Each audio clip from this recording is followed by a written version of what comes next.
जब जब धरती पर पाप बढ़ता है, धर्म की हानि होती है, तब तब मैं आता हूँ। ये तो आप सब जानते हैं, किंतु क्या कभी आपने ये सोचा है क्यों मैं इस धरा का जीव बन के ही अवतरित हुआ? क्यों मैं मनुष्य के रूप में ही आपके बीच रहता हूँ? आज बताता हूँ। संसार में पाप और पुण्य संतुलन में चलते हैं, किंतु जब पाप सीमा से आगे बढ़ जाता है, मुझे यहाँ आना ही होता है। कारण ये है कि आप मुझे भुला देते हैं। चौंकिए मत, मैं आप में ही बसता हूँ। बस आप स्वयं के भीतर बसे परमात्मा को भूलने लगते हैं, इसलिए मुझे आना पड़ता है। आपको ये बताने की सारी शक्ति आप में ही समाहित है, पर आप क्या करते हैं? मेरा सम्मान करते हैं, मुझे पूजते हैं, मुझसे शक्ति मांगने लगते हैं, भांति भांति की इच्छाएं मेरे सामने रखते हैं। मुझे आपकी श्रद्धा से कोई आपत्ति नहीं है, मुझे आपत्ति है उस भाव से जो आपको दुर्बल बनाता है। परमात्मा में श्रद्धा रखिए, किंतु स्वयं की आत्मा पर भी विश्वास रखिए, क्योंकि इस संसार में ऐसा कुछ भी नहीं है जो आप नहीं कर सकते। हर नर में नारायण बसते हैं, हर नारी में लक्ष्मी। तो पहचानिए अपने भीतर के नारायण को और बदल दीजिए समय के इस चक्र को।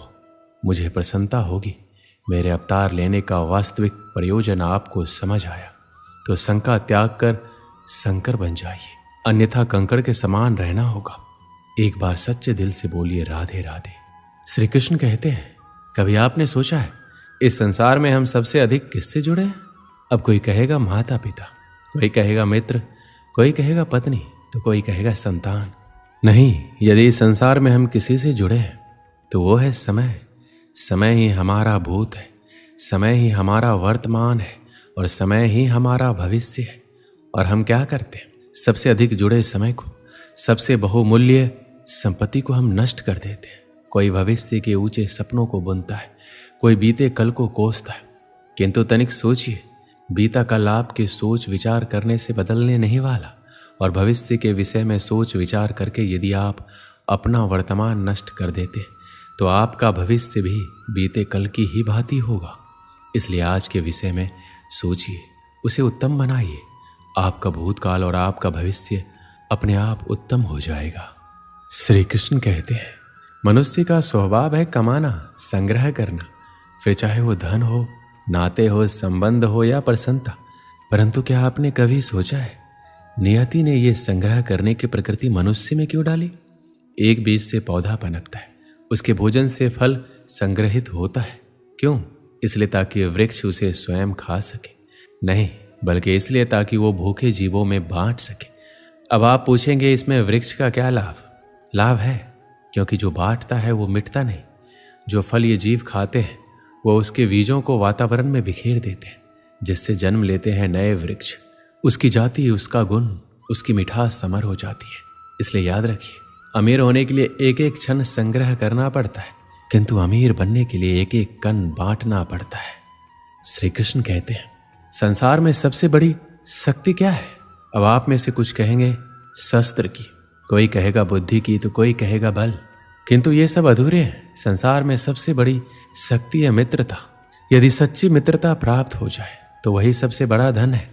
जब आप कठिनाइयों में होंगे तो मित्रता शस्त्र बनकर सहायता करेगी। मार्ग भटक जाओगे तो मित्रता शास्त्र बनकर आपका राह दिखाएगी। षड्यंत्र में फंस जाओगे तो बुद्धि बनकर बाहर निकालेगी। अकेले हो जाओगे तो ममता बनकर साथ निभाएगी।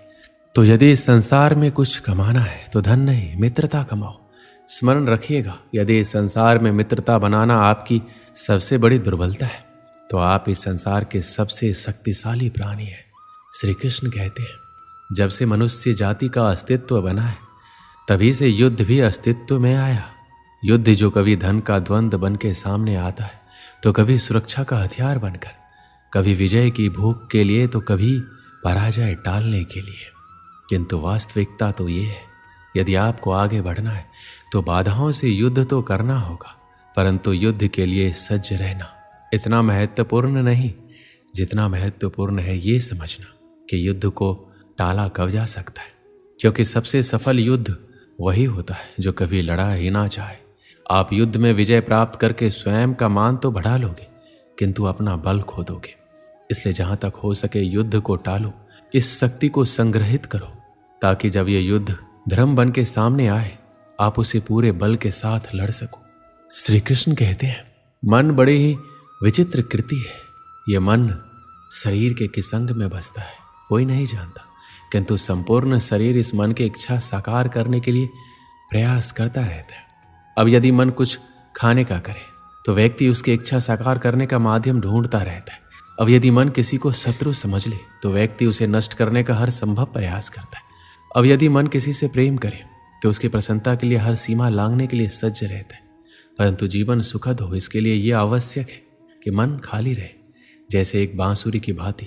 भीतर कुछ भी नहीं, ना राग है ना द्वेष, तब भी तार छेड़ने पर स्वर निकलता है। इसी प्रकार मन को भी भावनाओं से मुक्त रखना आवश्यक है। स्मरण रखिए, मन में कुछ भरकर जियोगे तो मन भर के जी नहीं पाओगे।